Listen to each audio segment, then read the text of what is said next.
Quiero pedirte, Martín, entonces, que aprovechemos y circunscribamos lo que ha ocurrido hoy. Yo traje algunas placas para que vos me ayudes a interpretar lo que económicamente ha sucedido. Mire, básicamente hoy la Argentina tuvo este correlato de indicadores que van a ver aquí. En principio, lo que hemos tenido es, si lo podemos compartir, la presión sobre el dólar que no cesó, terminó en 23.13 el tipo de cambio, subió 19 centavos. El Banco Central participó en el mercado de futuros por segundo día, no en el mercado hoy, esto es, vendió dólar futuro. De hecho, las cotizaciones a julio están en 24,50, lo cual está demostrando de que efectivamente hay perspectiva de que el tipo de cambio se va a seguir moviendo, corrigiendo. Está 10% arriba de cuando todo el mundo suponía que el techo para el dólar hace 10 días era 21 pesos y que desde ahí el gobierno no quería que aumentase para tratar de contener la inflación y que no vaya a precios. El mayorista aumentó 32 centavos, terminó en 22,72. El blue saltó 50 centavos, 23,5. Hoy las tasas de las LEVAC en el mercado secundario arriba de 43%. Hoy el call money, es decir, la tasa de crédito, de préstamo de plata, liquidez entre bancos estuvo en el 36, 37. Tasas imposibles de sostener en el tiempo y que paran el nivel de actividad económica porque efectivamente frenan. Martín, corregime si estoy diciendo algo que no corresponde, el nivel de actividad y que uno puede entender que es cortoplacista para tratar de contener una eventual corrida. El Merval rebotó, sin embargo, y ganó un 6,2, entonces muchos decían, la bolsa hacía 5 jornadas que venía cayendo. ¿Por qué rebotó? Bueno, porque acá apareció eso. La ley de mercado de capitales, ¿no? La ley de financiamiento productivo. Esa ley descomprimió bastante el clima en la bolsa. Es una ley muy importante, sobre todo para las pymes en Argentina y para el segmento bancario, que venía muy golpeado, porque ahora permite que el crédito hipotecario sea mucho más dinámico. Te hago un resumen muy breve. Vos, por ejemplo, un banco prestaba a 30 años y hasta que no volvían a entrar todas las cuotas de ese crédito hipotecario no tenía otra vez liquidez para prestar. Entonces, ¿ahora qué puede hacer? Puede vender esos créditos, por ejemplo, a un fondo de pensión que no tiene ningún apuro para cobrarlo ahora porque tiene que pagar una jubilación dentro de 15 o dentro de 20 años. Entonces, con ese dinero vuelve a prestar. Entonces eso le da otra dinámica al sistema financiero, le permite al crédito hipotecario despegar todavía más de lo que ya despegó, que le está yendo muy bien, es uno de los motores del crecimiento de la actividad económica.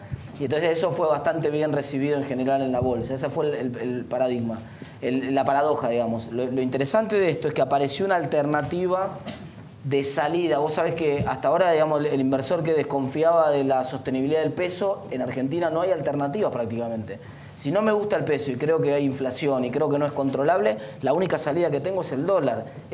La culpa de eso es que el mercado es tan chiquitito, el mercado financiero en Argentina, que no hay alternativas. Esto es muy bueno, que haya habido una alternativa que se robustezca el mercado financiero y que le dé alternativas, que los inversores vean que hay algo que está subiendo en Argentina, que no es el dólar, que hay una alternativa y que los inversores pueden apostar a las empresas argentinas, a la producción, al dinero dentro del sistema productivo. Me parece que eso es el dato importante de la jornada de hoy. Mirá, de hecho la placa respecto a esa votación fue apuntalada. La votación para los propios de Cambiemos, si podemos ver la imagen de cómo termina ese cuadro en diputados hoy, termina siendo apuntalada por el Frente Renovador, por el Espacio de Argentina Federal, que es esta, 233 presentes, había 24 ausentes, 159 afirmativos, 69 negativos y 4 abstenciones.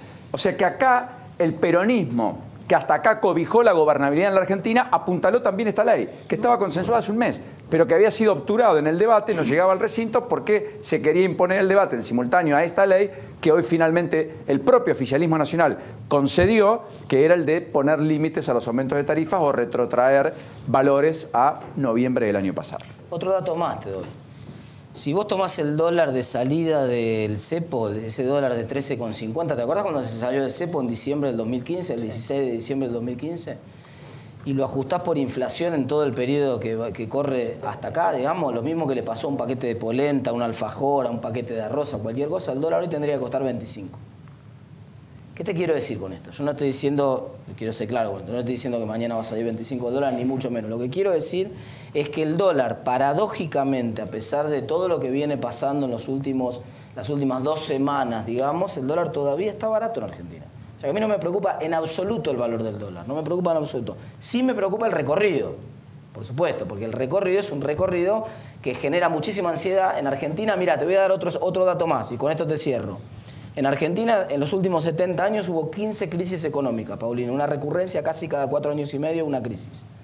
De esas 15 crisis, en 14, salvo la única que no pasó esto que te voy a contar, es la crisis del año 95, el efecto tequila. En las otras 14, la crisis vino acompañada de una devaluación. Entonces el argentino, viste, que se quema con leche, ve la vaca y llora. Entonces, la verdad que me preocupa en ese sentido que se mueva el dólar. Me preocupa en ese sentido porque empiezan a llegar los mensajes de los amigos que dicen, voy a ser literal en esto. Muchos amigos me consultan con estos movimientos y dicen, che, ¿esto se va toda la mierda? No. Palabras. Marcos Peña, tú sería desmentir que haya problemas con los depósitos, que se vuelve a instaurar un corralito, digamos. Muy bien, entonces ese es el tipo de ansiedades que empieza a haber en una economía dolarizada como la Argentina, con la historia de las crisis, con devaluaciones que te acabo de comentar en la Argentina, cuando se empieza a mover el precio del dólar. Muy acertado lo del Banco Central de empezar a operar en el mercado de futuros. Se tomó un tiempo, había miedo de operar en ese mercado desde lo que había pasado la última vez que operó mal el gobierno anterior. Nos costó 70.000 millones de pesos el error de regalar un dólar que valía una cosa y lo vendían a 10,50 cuando valía 15. Y por lo cual van a ir a juicio oral y público, entre ellos Panoli, el expresidente del Banco Central, y Kicillof. Pero esa es una herramienta fundamental, porque ese es un mercado, la gente no conoce mucho esto, pero yo voy a hacer un resumen de cómo funciona esto en 30 segundos. Este es un mercado que opera en pesos, no en dólares, paradójicamente. Dije 3 veces la palabra paradójicamente, pero hoy es un día de paradojas.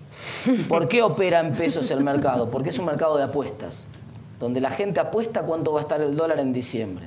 Yo hago una apuesta, es muy simple el funcionamiento. Yo hago una apuesta de que el dólar va a salir 27,20, esa es la apuesta hoy. Eso no quiere decir que el dólar va a salir 27,20. Si sale 28,20 en diciembre... La diferencia me la pone el Estado. Exacto. El Banco Central, que es el que tomó la apuesta, podría ser una apuesta con el Banco Central o podría ser una apuesta con privados. Hay un montón de privados apostando que no va a salir 27 también. No es solamente el Estado. Eso era con el kirchnerismo, el Estado el único que apostaba. Acá no, acá hay un montón de privados, libremente ese es el precio de mercado. Hay un montón de privados que están diciendo, no, yo creo que no va a estar 27. Bueno, ok, te tomo la apuesta. Yo digo que va a estar 27. Si a fin de año está 28,20, ese privado que me tomó la apuesta a mí me tiene que dar el peso de diferencia. Si me equivoqué yo y el dólar está mucho más barato, la diferencia la tengo que poner yo. ¿Entendés? Entonces es un mercado que permite descomprimir el precio del dólar ahora, porque nadie va a pagar un dólar ahora de 25 mangos si puede asegurárselo dentro de 2 meses en el mercado de futuros. Entonces, el mercado de futuros descomprime el mercado de dólar ahora y es un mercado que se opera en pesos. Ahora, Martín, yo te escucho y digo, si no es tan dramático y en todo caso está dentro del margen de maniobra que podría eventualmente tener el gobierno, que se asustó demasiado, más de la cuenta, y fue un camino, porque ahora el problema es político, centralmente político.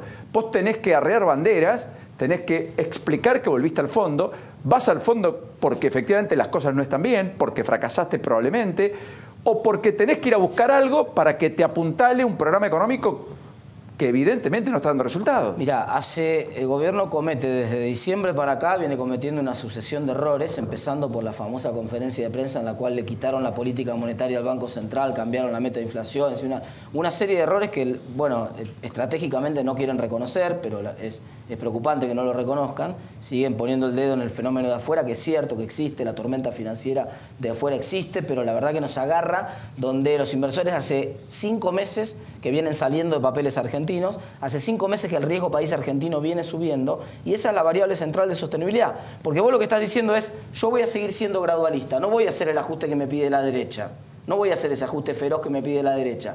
Pero entonces quiere decir que vas a tener déficit un montón de años hasta el 2023, claro. ¿Y cómo lo vas a financiar? Bueno, los inversores del exterior, no, pero pará, porque los inversores del exterior te están cobrando cada vez más. Y esto no es de ahora, no es de hace 15 días. Esto de que nos vienen cobrando cada vez más es desde noviembre del año pasado.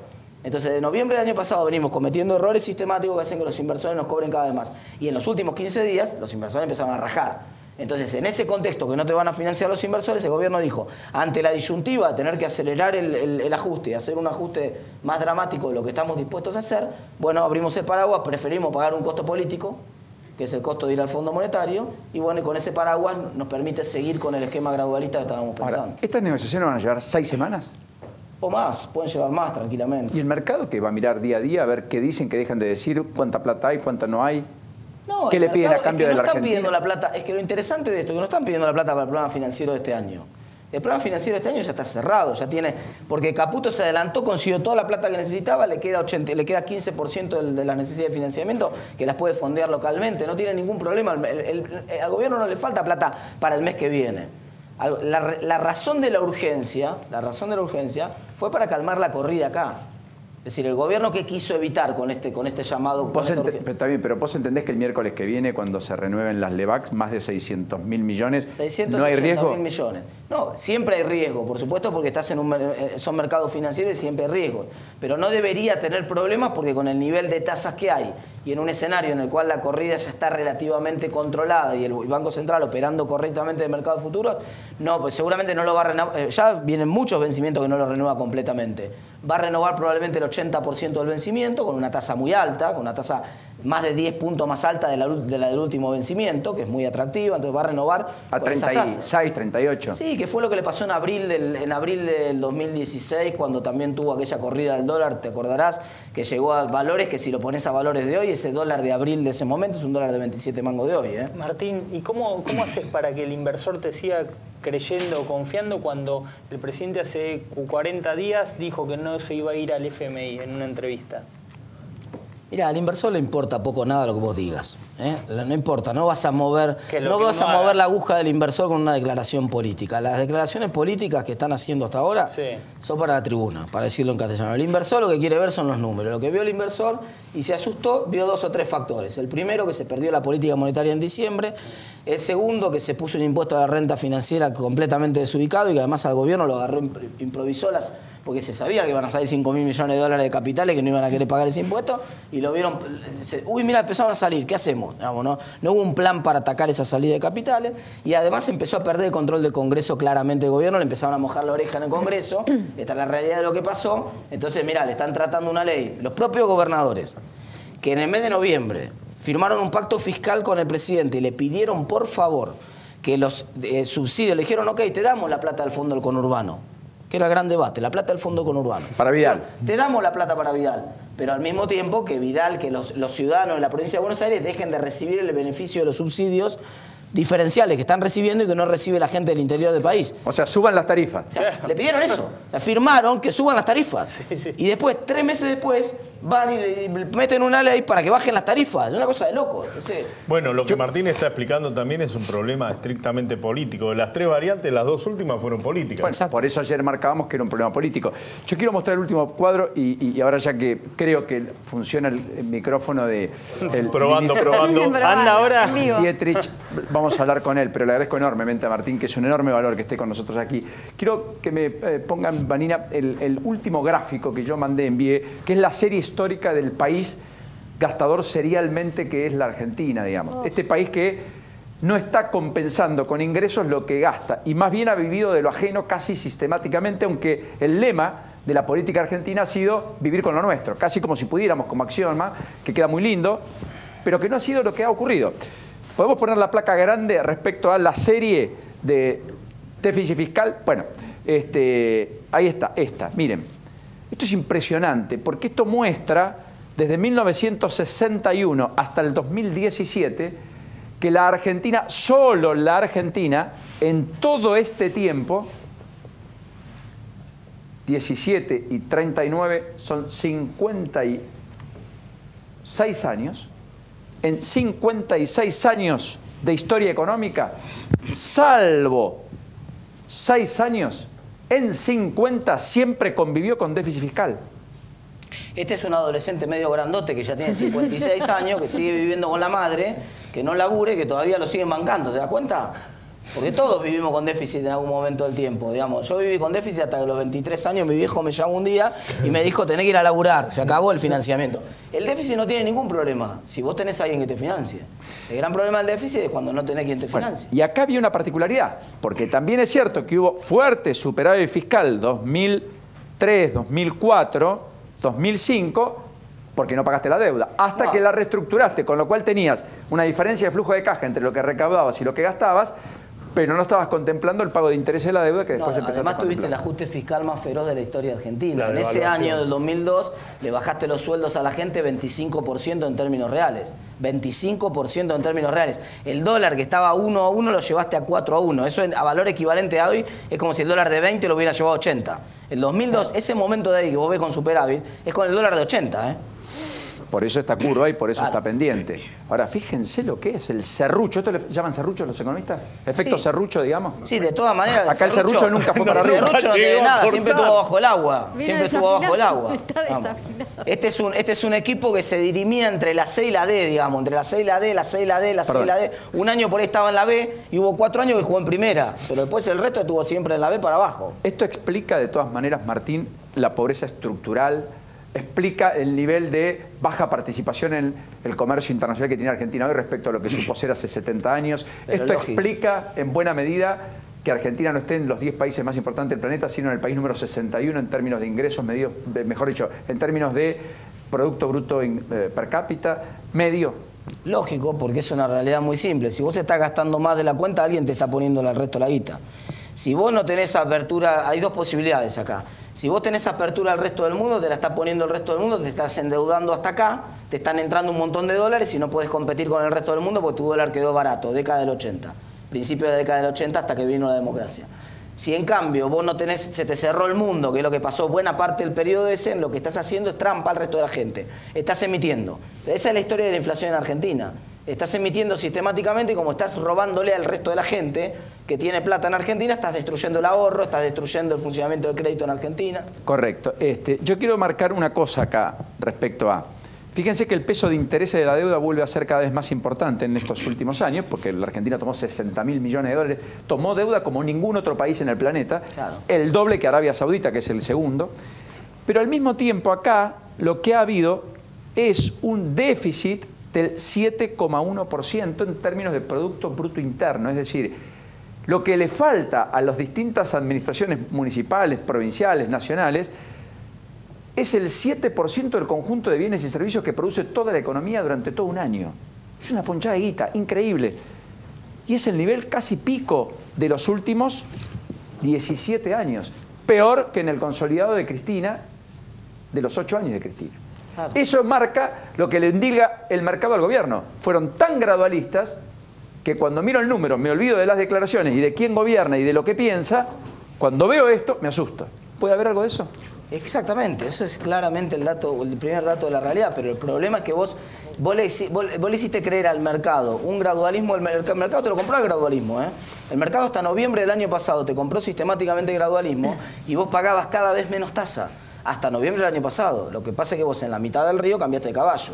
Entonces el mercado dice, pero como no era que íbamos a hacer graduales, veníamos bajando la inflación, ahora cambiaron el objetivo, ¿qué es lo que está pasando? Entonces se generó toda la incertidumbre política que hizo que los inversores empezaran a dejar de desconfiar de Argentina. Se dio todo ese proceso en simultáneo que el gobierno debía estar festejando y contento de que había reforzado su poder político y había hecho la mejor elección que cualquiera hubiera imaginado, ganando en los 5 distritos además más populares y con mayor población de la Argentina. Bueno, increíble. Parte de ese poder político lo usó el gobierno, lo usó en diciembre para aprobar quiso aprobar 3 leyes que eran importantes para el gobierno, aprobó 2, una la aprobó completa, que era la ley de reforma previsional, que le pagó un costo político tremendo, pero bueno, ahí se gastó buena parte del costo del capital político que tenía.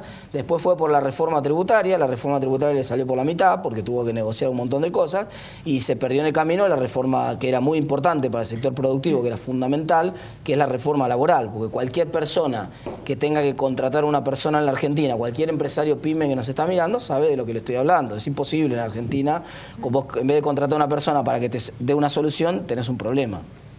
Le quería preguntar a Martín si haría la de Duhovne, dar el salto del periodismo o de los medios a la política, a ser funcionario público. Hubo versiones, ¿no? Nada, por eso saqué. Mirá, las versiones hablaban más de Duhovne que de mí, digamos. Hubo intentos de distintos sectores de esmerilar al gabinete, eso es parte de la crisis política, y entonces empezaron a aparecer pavadas como la de los chocoarroz, pavada como la de que tiraban nombre a la marchanta y entre tirar nombre a la marchanta, ¿quién podría ser? A ver, bueno, ejemplo.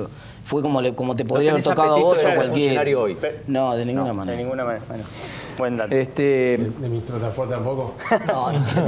Además estás haciendo... También que yo qué sé. Además en estos momentos sos probablemente el mejor ministro de gabinete, así que es difícil que alguien piense en tu puesto. Hoy por hoy, ¿no? Che, no estuvo armado esto. Yo creo que hay mucho bueno.